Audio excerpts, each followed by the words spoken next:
Welcome to A New and Ancient Story, a show dedicated to the transformation of self and society. We're moving from the story of separation to a new story of interbeing.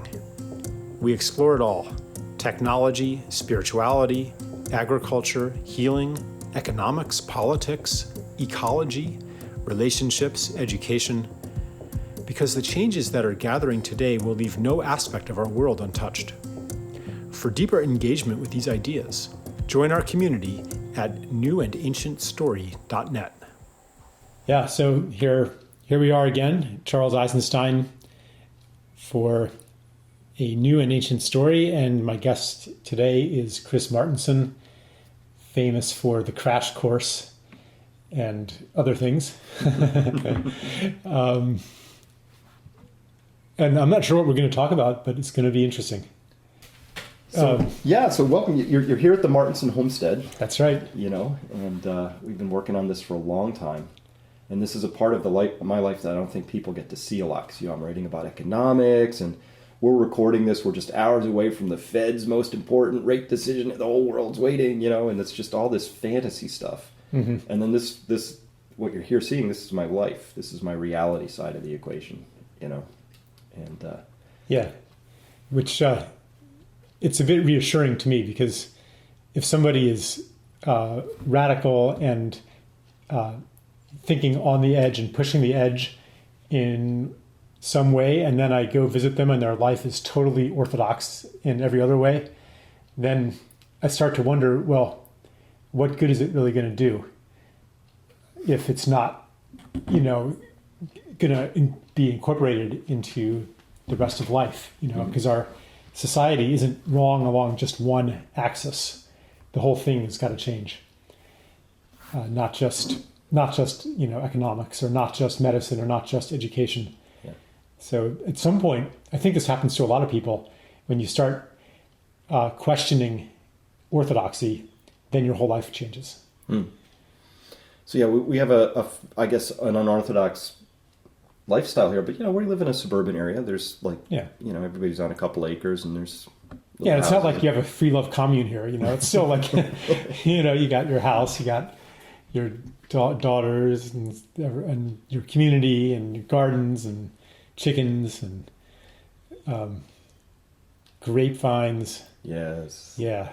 My favorites. I love the grapevines. Yeah, they're like, those are my surrogate girls. Grapevines are the feminine to me. Mm-hmm. They're just untamed, wild, and amazingly abundant. Yeah. And it's just unbelievable. And I think one thing I was thinking, since we are maybe going to talk about wealth or economics, and who knows if we'll go there, but there's a kind of wealth here, like to be able to walk out barefoot into the grass and pick your own grapes. That's a kind of wealth that I don't think any amount of money could substitute for. You could have the most magnificent Park Avenue apartment, and you wouldn't get that. You could have a 70-foot yacht, and that wouldn't give you that. Mm-hmm. And I think a lot of the pursuit of monetary wealth and a lot of the insecurity around that kind of reflects a deep insecurity and sense of not belonging in the world, and not being nourished by the world, having intimate connections with nature, with community. You miss all that, and then you're hungry for something. And wealth kind of fills that void. But as we're seeing with the whole financial merry-go-round now, how much, like sometimes I'll read Zero Hedge or one of the insider financial websites, and people are so paranoid and I guess anxious is the word for it. And these are the people with money. Most of them are in the top 1% or close to it. Mm-hmm. And it's just so obvious that it almost seems like wealth is causing them anxiety. Well, it is. And it should be, because for a lot of these people, they've wrapped their identity up in it. And so that's their narrative. They're running around with this narrative that identifies themselves with their wealth. And they know on some level that this is fantasy wealth, because all you have to do is read any one of 100 books now on the subject that says money's printed out of thin air, which means it's an idea. An idea that one segment of society, and a very small one, gets to just literally make out of thin air. Yeah. So it's like your whole identity depends on what the magician is going to do next, and that's not something, deep down you can't control that. But for a period of time, financial wealth and real wealth are the same thing. They are the same concept. But then there are all these other periods of history, again, easy to find, where humans behaved like humans, decided to take the easy road out, print money out of thin air, debase the coinage if we were in Roman times, print the physical currency on paper, stock if we were in Weimar times, or today, the electronic equivalent, which is harder to track and feel, so it creates that little undercurrent of dread. People, it's not like you can see the banknotes piling up in the street, right? Where do you get your clues from? And they're a little bit harder to track, and that's part of the devious nature of our current monetary system. It's just one step too complex for the vast majority of people to follow. But for the people who can follow it, and I interact with these people all the time, people who are up to their eyeballs, 30 years deep, trading 24 hours a day in their hedge fund, they're the most nervous people I know. They're the ones who are buying retreat compounds with bunkers and beans and all of that stuff, right? Because they can imagine a binary outcome. This either works or it doesn't. Right. And that gives them a lot of dread. But the other dread for all the people who are just sitting there on wealth is this. Their identity's wrapped up in it, so they have that narrative. And what happens if your money goes away? Well, then who are you? Am I a nice person? Do I have other marketable skills? Have I ever been vulnerable so people can find out who I truly am, so I know how the world really reacts to me, not my shell, not my money, not my face that I put out there? And so this becomes, I think, the existential dread. There's a quote that goes way back that says, "There are none so poor as those who only have money." Right? And it's speaking to that same idea, because your wealth becomes you.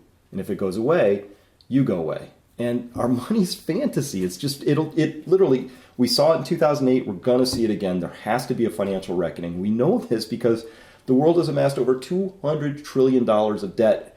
And it could only do that if it had this one narrative running, which is the future is going to be bigger. Yeah. So that we can pay all that back. Plus all the new debt we're going to accumulate as we go there. The whole thing works as long as everything's expanding. And what do? You open the paper yesterday. What do you find out? World Wildlife Foundation's like, 70% of the world's fish are gone. Wildfires are burning out of control all over the place. We're having a lot of difficulty. Our aquifers are disappearing. It's just one body blow after the other to the narrative of we can just keep doing this forever. Yeah. And part of that narrative is kind of this faith in technology that whatever resource we deplete will come up with a technological substitute, and market forces will actually stimulate the creation of that technological substitute, because when the aquifers are all gone, there'll be so much money in artificial water that some brilliant person will, engineer a substitute for aquifers and for fish and for pollinators and for the air, for the planet. And so part of the whole narrative is this masters of the universe narrative, which is interesting that Wall Street has been also associated with the phrase masters of the universe. And I think that like you're saying, money is an idea. I like to call it a story. Sure. Because it goes along with all of these narratives and agreements that people have. People have to agree to the idea, but it's also, and you were kind of referring to this too, magic. So today, by the time people listen to this will be past history. But so the Federal Reserve is going to decide if they're going to raise interest rates, and the way that they do that is basically through incantations. Their words have this kind of magical power. They proclaim something, and it's not like they have a gun to somebody's head and say, you better start buying more securities on the open market. They simply proclaim it, and as if they had some voodoo power, people begin to act accordingly. And I got the sense in the 2008 crisis that the power of these incantations was wearing thin. That Ben Bernanke, he would say, prosperity is just around the corner. Maybe that was actually Hoover, but but he would say that, and it wouldn't work. Yeah, and we have there have been multiple bubbles running, and it's a distinction that's important. Because a lot of people say, "Oh, remember the 2008? That was the housing crisis," as if that was a housing bubble that blew up, and that was the proximate cause of everything. And the truth is, that was a side bubble. The main bubble started in the late 1980s when we got on this crazy idea that we could create debt in the United States at twice the rate our income was growing. And we did that for 45 years faithfully. For 45 years running in the data series, debt was compounding at 8% per year, which might not sound like a lot, but using the magic rule of 72, we can ask this question. How long before something that's growing at 8%, how long will that take before it doubles in size? 8.6 years. Right? Yeah. It's just bing, right? So every 8 years-ish, our country said we need twice as much debt, twice as much debt, twice as much debt. We did that reliably for 45 years. That's what broke in 2008. And the housing bubble was a side component of that phenomenon. Yeah. And so think that through. Every 8.6 years, we need things to double. Yeah, twice as big. And really, I even see the whole debt bubble as as a symptom of something deeper, which is the end of growth. The system doesn't work. Like you were actually saying this before. If money is created through debt, then there is always more debt than there is money. So to prevent bankruptcies and deflation, you have to keep printing even more money, which comes along with even more debt to pay off the existing debt. And that has to go on forever. Mm-hmm. And that can only happen as long as the real economy is growing sustainably. Mm-hmm. If the real economy stops growing, then the debt grows faster than the ability to repay it. So that's why all the political elites and economic elites say, well, the solution is to stimulate growth again. If we could only return to the days of high growth, then everything would be fine. And they're right. If we could return to 1870s rates of growth, we could grow our way out of the debt. Yeah. But for one thing, the ecosystem can't sustain that.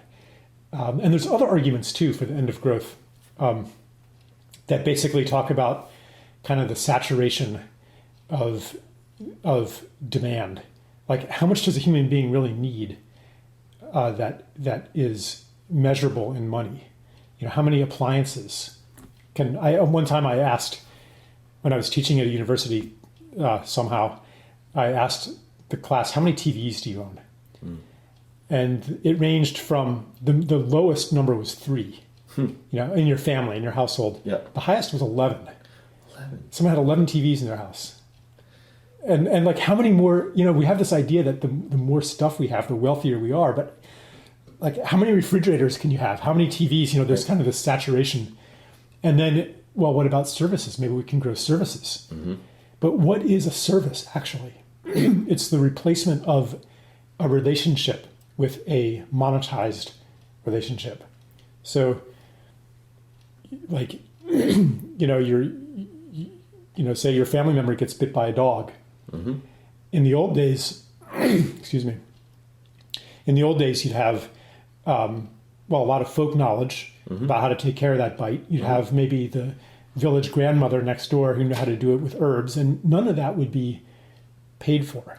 And you'd be living in a house that you built yourself with the help of neighbors. And if your house burned down, then everybody would help rebuild it.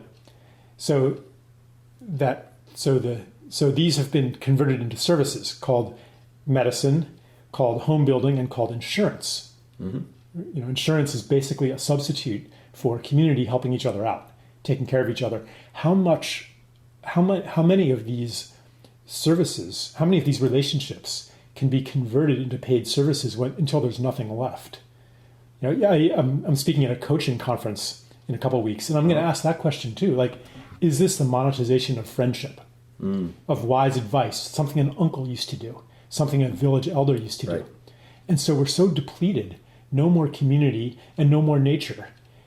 And can we keep doing this? Do we want to keep doing this? Do we even want sustainable growth? Like, what about some other kind of wealth? Well, think about this idea. So Adam Taggart and I have just written another book, and it's coming out in a month or so.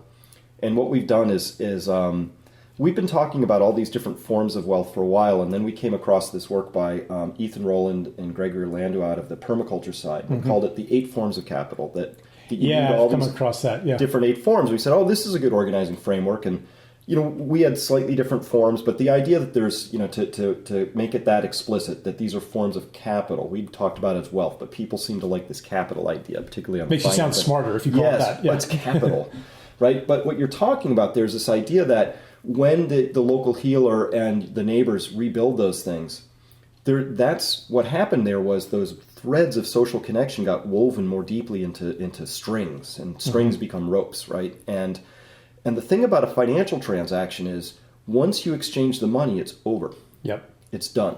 Right? No obligation remains. Yes. Yeah. And that's both its brilliance, it's cost effective, it's efficient, it's a lot of things. So those are things we elevate in our current narrative, like, oh, yeah, we want to sell more stuff to more people and as cheaply as possible. That's our mantra. And when we do that, we do it really well. But when you do sell stuff like childcare services, like entertainment, like the things that you talk about that we used to do for ourselves, when you do that transaction, when I shell out $300 to go see a rock star, that's it. I get that one experience and it's over. And so this idea then is that it's efficient, but what are we missing? And that's the part I feel like the conversation we never have. Like, oh God, look how much better your smartphone is. Well, what did it take away by being so much better? Because it is better. What's missing on the other side of that, right? Maybe social interaction. Maybe I'm losing the ability to exercise the parts of my brain that can calculate 8 into 72. Maybe I'm losing whatever these pieces are, right? So there's always something lost with the new thing gained. And I think elder cultures used to have a more careful process for saying, wait a minute, here's a new thing. That's fine, but what does it really mean? I was really enjoying last night. You had people over and it was a potluck and people were singing. And that's a good example. If the economy crashes, you can all still sing together. You have that social capital. You won't be impoverished in the way that someone would be who doesn't have access to, people who can create fun together. It makes you more resilient. We were talking about, this isn't a kind of wealth that is hard to get. It's kind of readily available, and everybody's hungry for it. But we have social structures, and even kind of the infrastructure of suburbia keeps us separate from it. We were talking this morning before we were recording about how a totally different world is really, really close. Yeah. You were talking about this medical cannabis thing where people who are on opioids, opiate drugs for years, terrible pain that just is getting worse and worse, and they're on more and more drugs, and then they take this herbal remedy and the pain's gone. It's a miracle. Oh, it's astonishing. And that's not going to contribute to GDP. There's no big research apparatus, clinical trials. I mean, Oh, you couldn't patent it and sell it for $1,000 a pill. Yeah. For $100,000 for the course of treatment, like this company did that figured out how to cure Hep C. Right? Hepatitis C, terrible. It ruins your liver. And so they discover this drug, and they're selling it to us here in America for $1,000 a pill, just about. And it will cost you $100,000 to get through. India's already patented, gone off patent on the whole thing, and they're producing it for about $8 a pill, right? So here's this idea that a company, and that's what we support. Like, oh, Gilead Biosciences, good job, you discovered this life-saving remedy, but now they're going to gouge for as much as they think the market can possibly bear and a little further. The cannabinoids, there's no market like that because you can't patent it. It's a plant. It grows for free. And I'm sure Monsanto's working on figuring out how to create a strain that, is theirs through the magic of GMO. But I first came across the cannabinoid story when I watched this TED Talk by this guy who was one of the first pioneers, and they're called CBDs, cannabinoids. And the CBDs had been known to have these properties, and they'd really been investigating, and they grew these astonishingly high CBD ratio plants. It looks like marijuana, but the but the ratio between THC, which is the psychoactive one that people smoke, the hippies smoke in the Grateful Dead parking lots to get high, versus the CBD, they've grown strains that have so little THC you could smoke it all day long and never experience a buzz. So it's just a plant with no psychoactive properties, but it has these other things. And our bodies are loaded with cannabinoid receptors. We're still trying to figure out what they do. They're in our central nervous system. They're out in our peripheral nervous system. They're there. And he was talking about this case of a girl named Charlotte. And by the time he'd seen her first, she was 5 years old. She'd been born as a twin. Her twin was fine, but she had a certain type of epilepsy, one of the most severe forms. And by the time she was 3, she was having upwards of 20 to 30 grand mal seizures a day. Wow. By the time she's 4, she's got the little blue helmet, totally socially and intellectually retarded in development. And the doctors had basically gotten to the point where they said, there's nothing we can do. Her mother had already had to revive her through CPR twice. And they said, that's it, just get ready. They had a do not resuscitate. The DNR was on this little girl for the next big episode in the hospital. And so that's where they're at, and they were at their wits' end, and they said, what can we do? Maybe. And they'd heard about this cannabinoid oil. And so they went and they tried it. She gets a teaspoon in a syringe under her tongue. She swallows it. 2 days later, she's down to 1 petit mal seizure, and that's how she's been ever since. And now she's caught back up, and they have her in the audience. You get to see pictures. Like, she's a dancing, smiling, totally cured little girl. She has to continue taking this medicine, right? Which is an oil that comes from a plant. And it to cure. And here's the heartbreaking part. There are about 1,100 other families with children in the same type of epilepsy, a rare form. And they are not allowed to have this substance shipped to them. So they've had to make the hard family decision. They have to move to Colorado, where it's legal to produce and distribute this stuff, because the federal government has decided that anything that says marijuana, even if it can't get you high, is still a Schedule I drug. And if they shipped this stuff across state lines, they would be in federal prison. And so when you say, are there things right in front of us that we could change this story? Right there, right? And if we were a wise, intelligent country, we would go, oh my gosh, not only is this CBD stuff great for epilepsy, certain forms, but it shows huge pain management. It's got exceptional characteristics for certain types of cancers, like stops it in its tracks, like kills it, kind of a thing. And if we were a wise country, we'd say, let's put several billion U.S. federal taxpayer dollars into this to really study it, so we know the best doses for the right things, and we can get this treatment out to people who need it, and we'll make that all free. That would be, I think, a useful, wise response. And what's happening? Eric Holder's Justice Department under Obama has been fighting this every step of the way, including raiding these dispensaries and trying to shut it down and pretending as if the people voting for themselves that they want to have either recreational or medical marijuana in the state, pretending as if that was somehow a horrible thing for people to vote on something that went against the wishes of the federal government, because they have a DEA who has a budget that they would love to protect, and taking a big bad marijuana out of their budget would be a horrible thing for thousands of bureaucrats. Yeah. It's hard to know what to say. Well, it's just an example, right? It's just one of those that's just a little story, but we could fragment that story 1,000 ways. Yeah, in every field, you could talk about the educational industrial complex, right, and come up with the same stories of kids who at enormous expense are being shunted through the school to prison pipeline and fed psychoactive drugs to help them, to make them pay attention, and kept in behind barbed wire. I mean, the schools are a lot like prisons in a lot of ways.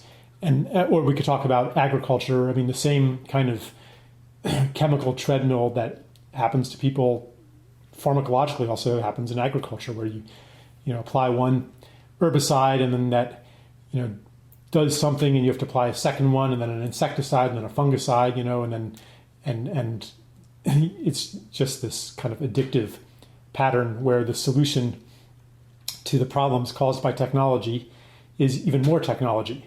I get drunk, I feel good. The next morning I feel shitty. My life starts to fall apart. To make myself feel better, I drink even more. That works again. And again, it's the same pattern as the technological fix, and the debt crisis is the same. How are we going to keep the system running a little longer? How are we going to enable the debtors to make their payments, while we can lend them even more. It's the same pattern. And I think that it fits in with the guiding ideology of civilization, which is a growth ideology, and essentially the ideology essentially says there is no limit to our ability to engineer ourselves out of whatever situation that we're in. Mm-hmm. Because, and there's kind of like the holy grail. In physics, it's the theory of everything. In technology, it's maybe nanotechnology, genetic engineering, that it says that someday we'll have perfect understanding and perfect control over physical reality and social reality too. And using the methods that were developed in the 16th, 17th, 18th century, the scientific approach to solving problems, using these methods, we will be able to engineer all problems out of existence. And it's a reductionistic ideology too. What's the cause of suffering? Well, it's certain brain chemicals, it's brain chemistry. And so if we can have complete enough control over that, then we'll be able to eliminate suffering. What's the cause of crime? What's the cause of poverty? If we can only gather enough data and exert enough force in the right places and according to the right equations, and that's why it's called the social sciences. That's why economics pretends to be a science. It says you can reduce reality to something measurable, to something quantifiable. So economics, as it's known today, is purely the study of the quantifiable. Usually it's the study of money. But some economists try to expand it and use some other metrics. So you hear about alternative metrics, but it's still about metrics. It's still part of the ideology that only what's measurable is real. And that's an ideology that goes back to Hume and Galileo even. And I think that the transition that we're in, and this involves money and economic thinking too, the transition that we're in is back toward the unquantifiable, toward the qualitative, the things that actually make life rich. And so even with the, cannabinoids, you were saying it differently, something like that. I've always said cannabinoids, but it's probably wrong. Even with that, like to make it into a drug, whether or not it's patentable, to make it into a drug, you have to extract. You have to extract the active ingredient.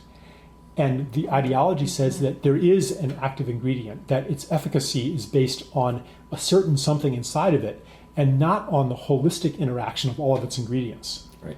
But many people find that with herbs, that the raw herb is more effective. And the same thing, when we're talking about permaculture too. Like you were talking about these guys, I'd like to hear about that again. These guys out in California, they're getting incredible yields, but it's not because they've isolated the factors behind incredible yields and are, and that's called the chemical fertilizer.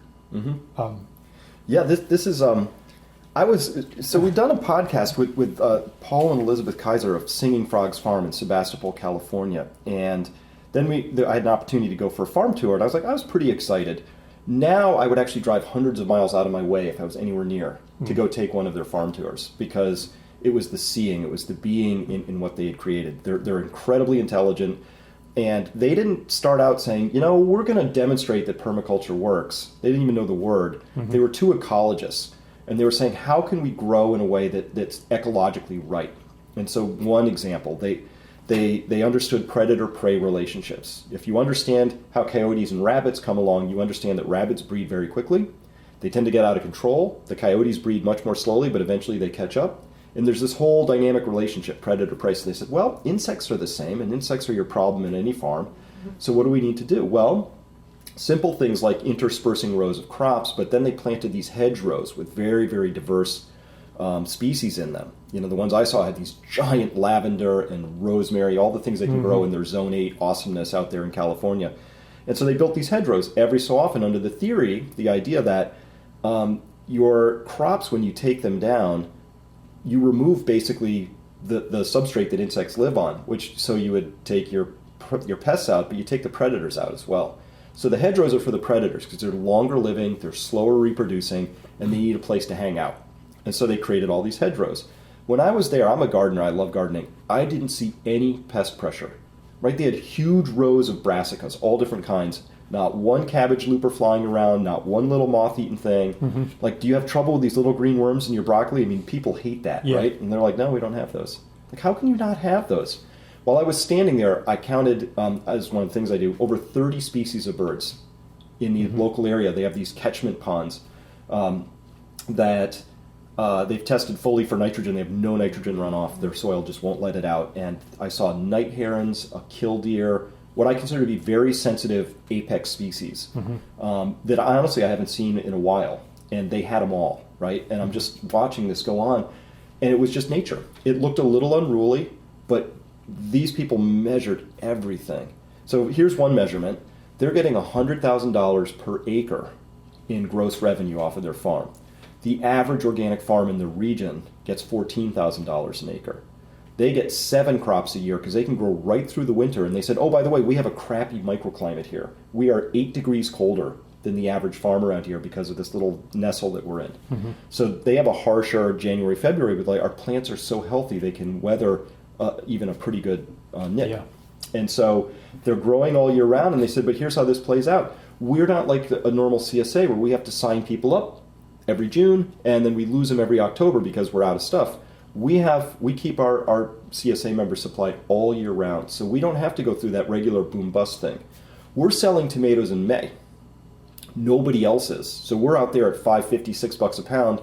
By the time everybody's hitting the markets with tomatoes in August, we're not. We're onto some other crops that nobody else, So they've been smart about every way that they've stacked and layered when and how they produce and the relationship they're in, and the real measure is. And they said everything's about your soil health. That's the one thing they optimized for is soil health. And so when they harvest now, and this changed how I've been gardening for 30 years. They just come through, like, let's say you've got row of broccoli. They clip them at the base with clippers, and they leave the roots in the soil because they said as soon as you disturb the soil, there's a 3 to 4 month recovery process for it every time. So when we do that, we leave the roots in. And by the way, the roots are full of tasty stuff. Bacteria live on them, and they just put compost right on top of it after they've clipped, and there are plants in the ground within 3 hours from the starts that they have. So they're just like never disturbing the soil, and there's always crop cover. And they said, that's it. That's their magic. I wrote an article about, because another thing that's happening when you're doing that is you're sequestering carbon in the soil. So for one thing, this is coming from, this is very different than kind of an intensification of the engineering mindset, because you're no longer seeing the soil as a resource from which you're trying to extract something, but you're actually, I phrase it in terms of gift. You're in a mutual gift relationship to the soil, and you're saying, how can I, like you said, how can we enhance the health of the soil? Because we know that if the soil is healthy, we're going to be healthy too, in every way, physically, financially, whatever.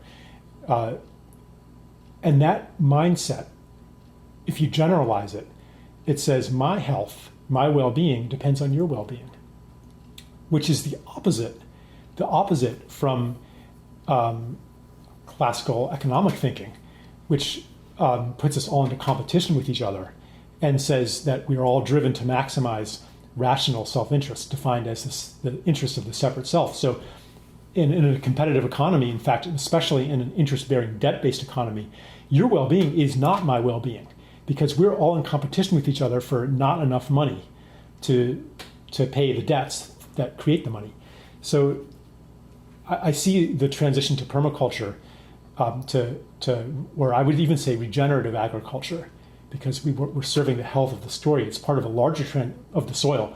It's part of a larger transition in our economic thinking too, and our political thinking too, that says the same thing. How do I make the soil of society healthier? How do I contribute to the well-being of the people in my community, my social and my ecological community? Because I know that if I do that, I'll be healthier too. I'll be better off too, because we're fundamentally not separate from the soil. We're not separate from each other. That's a big shift. And the alternative, I wrote an article comparing regenerative agriculture that sequesters carbon with geoengineering, which is an intensification of the same thing. It's reductionistic. The problem, too much carbon. The solution, well, you remove the carbon. The problem, too many, whatever, moths, too many moths. The solution, you kill the moths. The problem, not enough phosphates in the soil to pollute. The solution, you add some. It's reductionistic. And as I was saying before, more of the same just gets you more of the same. And so this is, it's not just a shift in strategy, but it's coming from a different conception of ourselves in relation to the world that's no longer separate. And when we move to that, the problems that were impossible to solve before become easy. They disappear. Just like the medical cannabis can cure conditions that required enormously expensive chemical management that wasn't even as effective before. Mm-hmm. Yeah, and so with the reductionist approach, we're usually treating symptoms. Mm-hmm. And sometimes you can treat a symptom all day long, right? And not ever do anything except find yourself in a loop of treating that symptom over and over and over again. So I think what we're really talking about here is that what needs to happen is the swing back towards relational. So if we were isolationist and reductionist, relational is the answer. And so these people at Singing Frogs Farm are in relationship with their soil, right? And that relationship will be complex. There will be the year you got 10 inches of rain in 24 hours. There will be the year it didn't rain, and there'll be different things. And if you're intelligent, you just understand the aspect of that, right? Like in my garden, I'm in relationship with my plants. I can look at plants and tell you whether it's stressed or not. It takes me some time to figure out why it's stressed. Is it too little nitrogen? Is it too much water? Is it a fungus? I don't know. But they tell you really quickly when they're stressed. And then the answer is usually to figure out what that thing is that's stressing them. And then water's the only thing I know that's a one and done fix. If they're stressed for water, that you fix that with water, right? But everything else requires a thought process, and so I want to get back to this point, though, of this idea that we have all of these things that are solutions might be too strong a word, but we have intelligent responses to pretty much everything that's vexing us at this point, right? That we could do, but we would have to decide that's what we want to do. And the great news is we could all wake up tomorrow and do those things as a culture.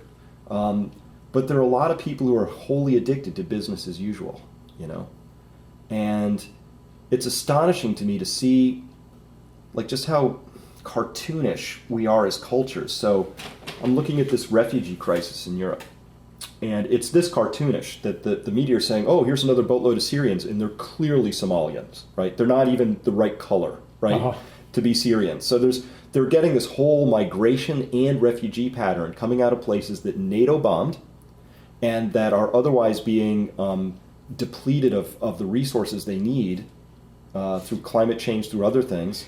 And overpopulation. It's like you try to make, what's happening is that the economic system makes these places unlivable. So we make it unlivable, and then when people don't want to live there, we try to keep them out. Yeah. And the symptom, of course, is the immigration. But what if we address the cause, which is that they're being made unlivable, and stop doing that? Like, do people actually want to leave their ancestral homelands behind and go on this dangerous journey into the unknown? Is it because they're, want to come and get us? Or that question is never asked. I've been looking at the news. No one's asking that. And it's the economic system. It's the debt. It's again like they're well. Well, and here's the thing. So here's my prediction. Europe, are you listening? Here it is. The 500,000 that you're struggling with is not even the tip of the iceberg. I bet you there's 100 million people who are going to get ready to migrate in the next 2 decades, right? For reasons like desertification, aquifer depletion, final soil erosion, crustification, 1,000-year rebuild process, whatever the story is, that the larger systems are broken. And so we have this warfare extractive system that just keeps applying its muscle and might. The IMF will continue to loan bad loans and to allow people to advance desertification faster, convincing themselves they're doing God's work and doing good work, right? They're let's help them build dams and although fields. There actually is a lot of in some of the best regenerative agricultural practices are being developed now in the Sahel. So there is, the New World is actually gaining momentum. It is, and those efforts are wonderful. Those aren't the ones being pushed by the big banking systems. No, those are happening despite... Because you can't get a financial return from those. Right. In fact, those... When you re-enter a relationship like you're talking about, then you're actually reducing economic growth. When you get together with your neighbors and sing songs together instead of going to a concert or a theater, then that's, a few $1,000s in services that are no longer in the economy. When you make your own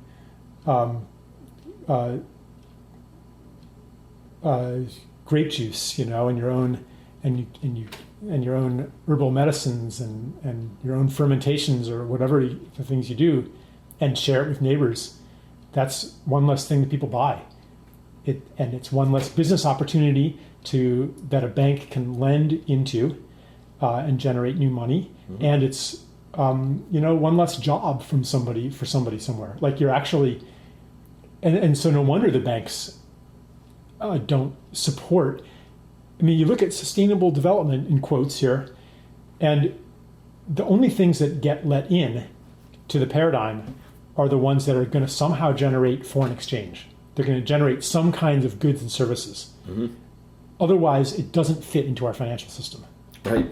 Here's a quick side point. I get asked this a lot. Chris, what do you think about socially responsible investing? It sounds so good. It sounds so heartwarming.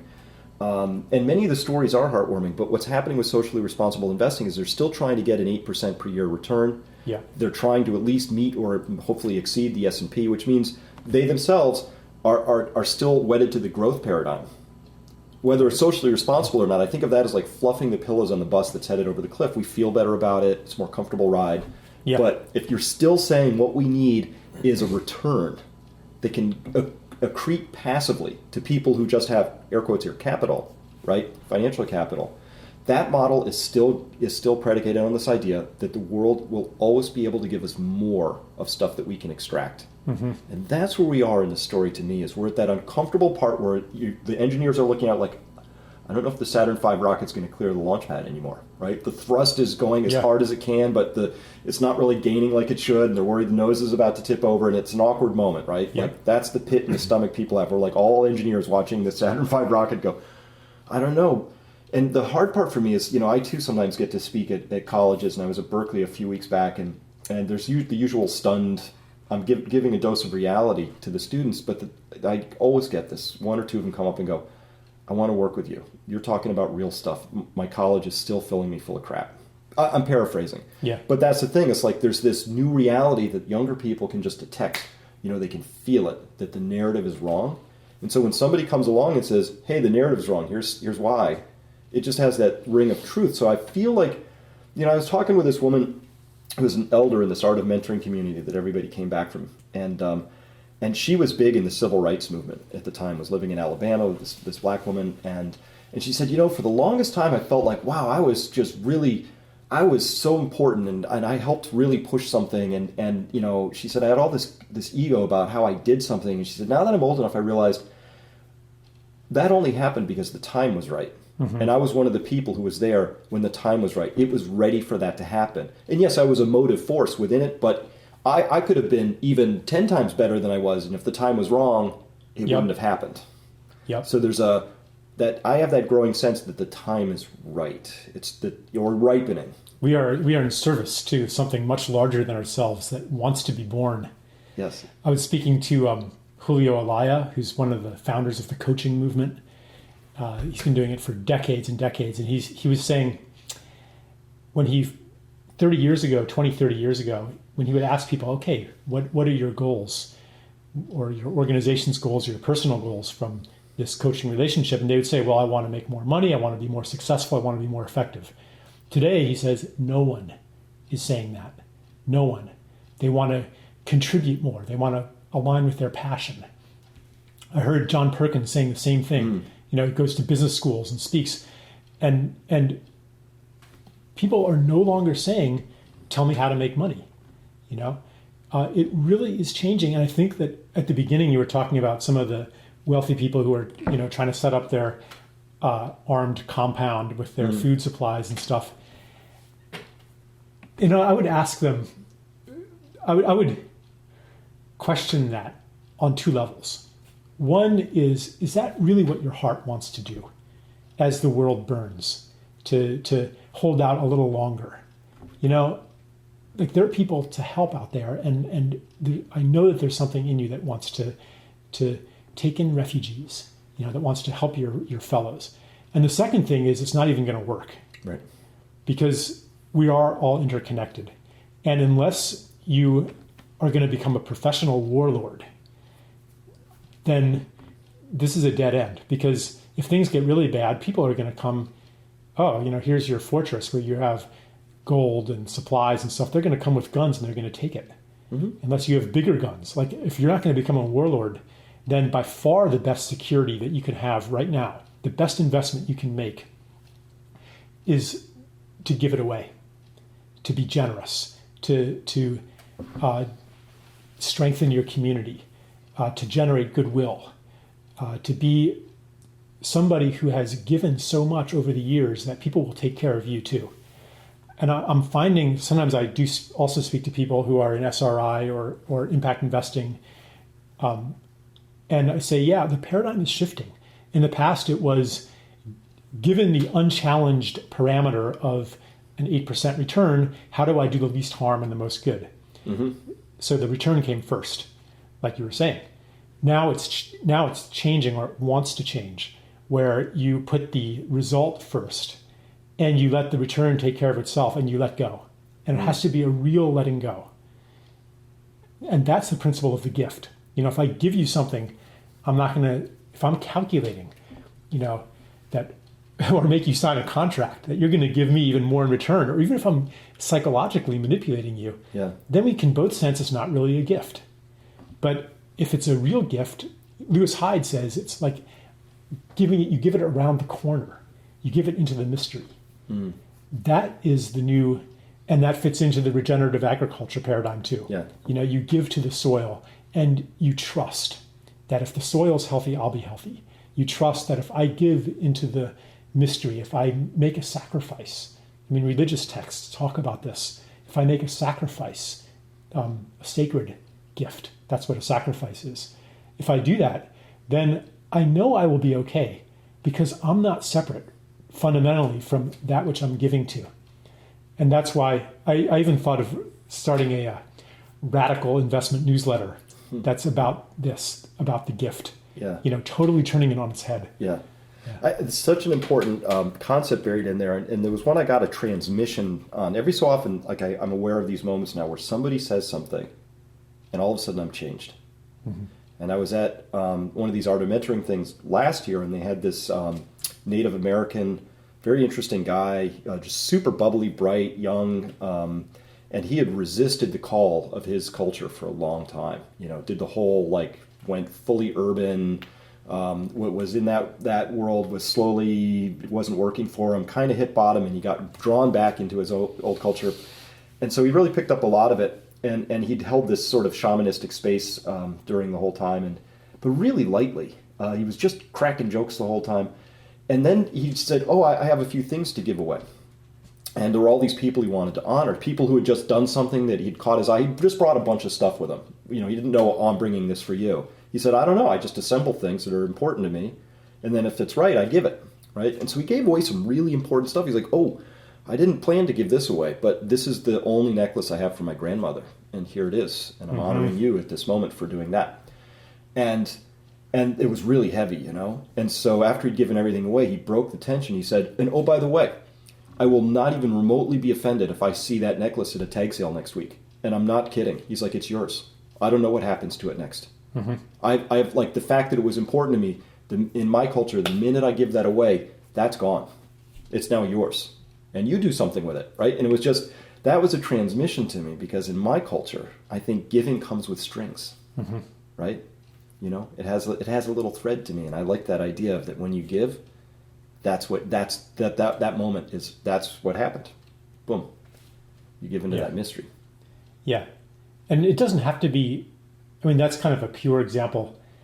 like realistically, there might be expectations and things, but as long as there's at least some element of letting go, then it's a gift. Mm-hmm. You know, like for example, I'm staying at your house now, and it probably means that if you come through Asheville, that, you know, you'll stay at my house. So there is kind of an expectation, but you're not doing it so that that will happen. Mm-hmm. But it is creating kind of a social tie between us. Right, it does, but but the tie is on this other level. It's not about the thing anymore. Yeah. You know, because when you give the thing away, man, it's gone, right? But the other aspects of this can certainly be resonant, right? Yeah. I'm sure that you know, if you found yourself in a situation where one person was just taking, that would, over time, that would impact the whole thing. Because it's about, you know, the older I get, the more I realize that life is about flows, right? And I feel like a lot of our culture, particularly around masculine and feminine, male and female, we bottle up stuff. You know, we've asked men to bottle up their emotions. We've asked women not to be women, but to be more like men. That's what we honor. Hillary Clinton, what a woman, you know, right. like, whew. Even in movies, you know, like we get like these kick-ass women now, you know. Yeah. Can't remember that one where they keep living the same day over and over. It's not Groundhog Day. There was a more recent one where they're fighting aliens, you know, and there's like this kick-ass woman who doesn't show emotion, you know, and yeah. And the flows that are built into us are bottled up, and it makes us unhealthy in a lot of ways. And so, you know, that whole idea of giving is important, but so is receiving. You know, for me, that's hard. That's something I wrote about in this book. Is really that for me, giving is easy, way easier, because I'm burdened with my sense of in debt. Like, I don't like to receive because it makes it look like I need help, which maybe exposes me as weak, and you know, I don't like that vulnerability. And giving's like feels and then you good. also owe something too. And I owe something either to the person or to the universe because you've received so much. Right. But in this concept of flow, what is giving if nobody's there to receive, right? And so the act of giving generously is one side of the equation. But if you want that social capital to really rev up, the other side has to be there. The person has to graciously receive, right? So I've learned a little of this watching like my wife at Christmas. Any present she gets, you can't detect like was it really wanted or not, or what. It's just they're all so graciously received, you know. And I just watched that, you know, and I was like, oh, that makes the giver, that makes the whole thing just flow. It keeps the energy going. So for me, my battle is to learn how to receive. Not even just receive. If somebody gives me something, I'll be very gracious, but I won't ask for anything still. That's hard for me. Like to come to you and say, Charles, I need help. Yeah. You know, I need your advice. That's still a hard moment for me. Yeah. I resonate with that. For me, sometimes even to receive a compliment is difficult. I'll kind of brush it off. Mm-hmm. You know, someone might say, yeah, your book really changed my life. And I'll be like, well, you know, it was just the catalyst. You were having that change anyway, so you invited that book into your life. And I'll say, and that might be metaphysically true. Mm-hmm. You know, it's not like I'm the life changer, but energetically, I'm kind of pushing away the gratitude. Right. And I'm learning to take it in now without kind of, you know, minimizing it with some self-deprecating joke or denying their experience of it, you know. Yep. It's really damaging to refuse a gift. Yeah. It keeps us separate. Yeah. Yeah, instead to just come up with, thank you so much for telling me that. That's important for me to know. Yeah. Because it is. Right? Yeah, same thing. So that's such a clear way to build this social capital, to put that capital term in, but this idea of it's time to re-engage, I think, with the larger world. I think that, you know, by the numbers, the culture we built for ourselves, we would not rebuild it if we just sat down clinically with the numbers. Like, well, let's look at things. Where are we on obesity and psychoactive drug use and workplace violence and prison population, right? And children with you know, psychological issues based on the way that we're reining and training them and putting them into the school to prison pipeline, as you put it, and all of that. We might say, gosh, there's some things here we wouldn't recreate. I often think intentionally. I often think of like, you know, going back a few thousand years and interviewing some people and saying, okay, so, you know, here's where this road leads. to a world where you never see the stars. You never see the Milky Way. You never hear silence. Every single second of your life, you can hear an engine if you listen carefully. Mm-hmm. And you cannot drink from any of the streams anymore without fear. Like, do we want to sign up for that?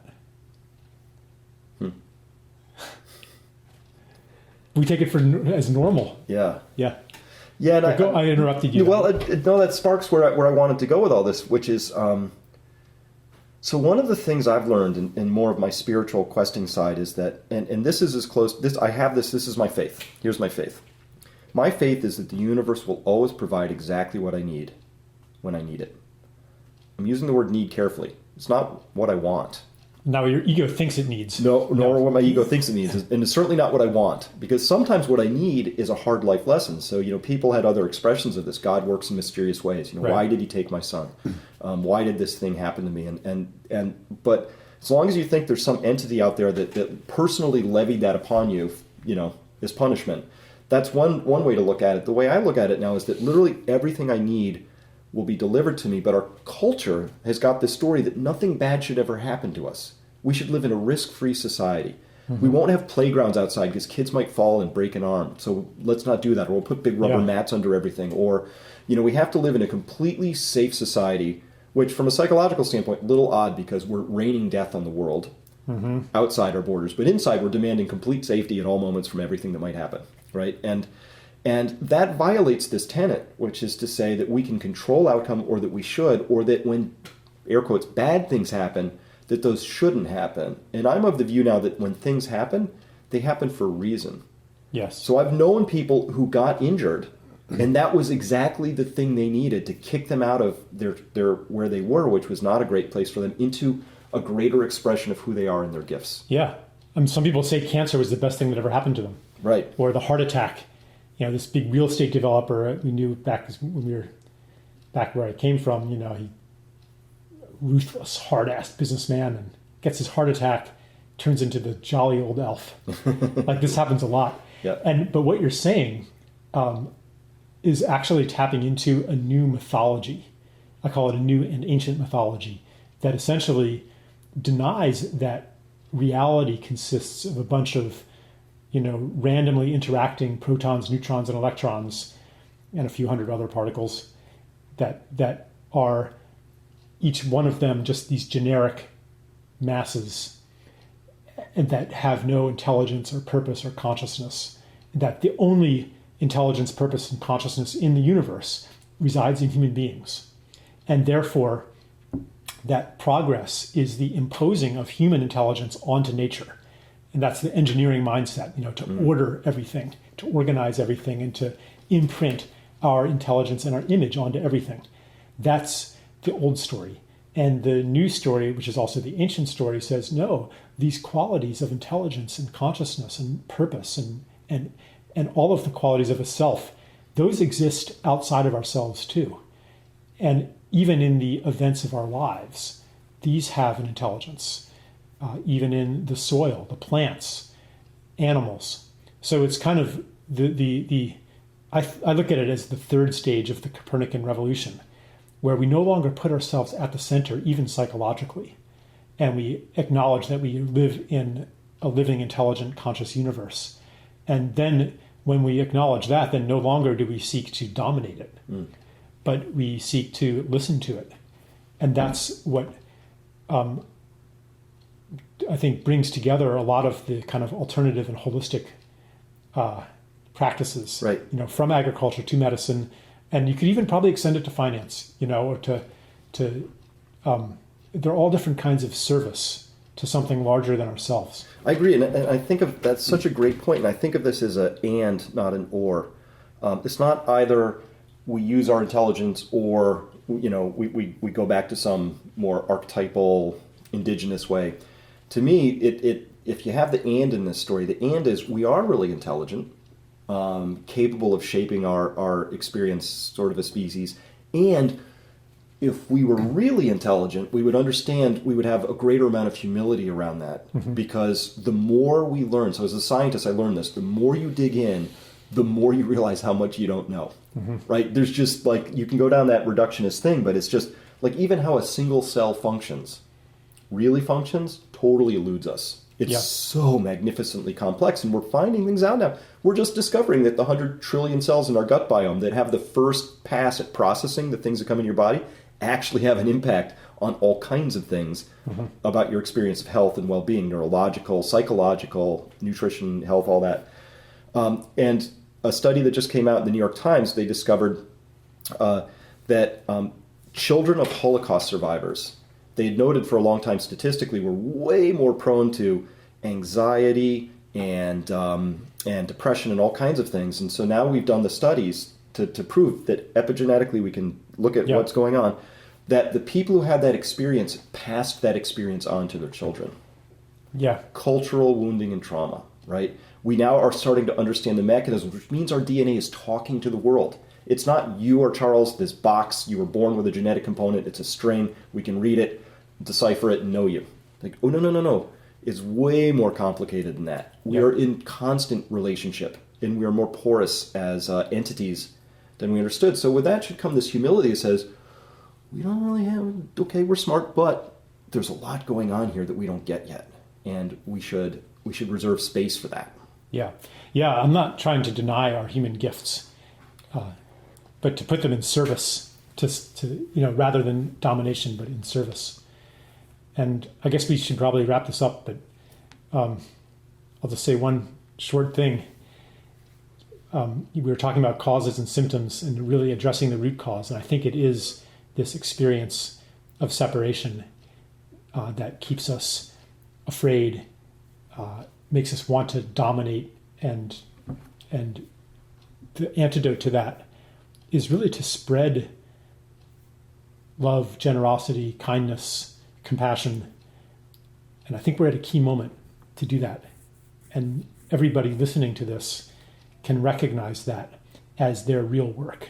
And whatever work you're doing in the world is the vehicle for that. Because we're really in crunch time, and it's time to act from that story. Yeah. It's time to bring out your greatness. All right. Well, very good. Thank you for this conversation. It's been wonderful. Yeah, likewise. You've been listening to A New and Ancient Story with me, your host, Charles Eisenstein. To engage more deeply, you can join our community on newandancientstory.net, where we have live chats, forums, meetups, and all kinds of other tools for collaboration. If you want to find out more about my work, then visit my website, charleseisenstein.net.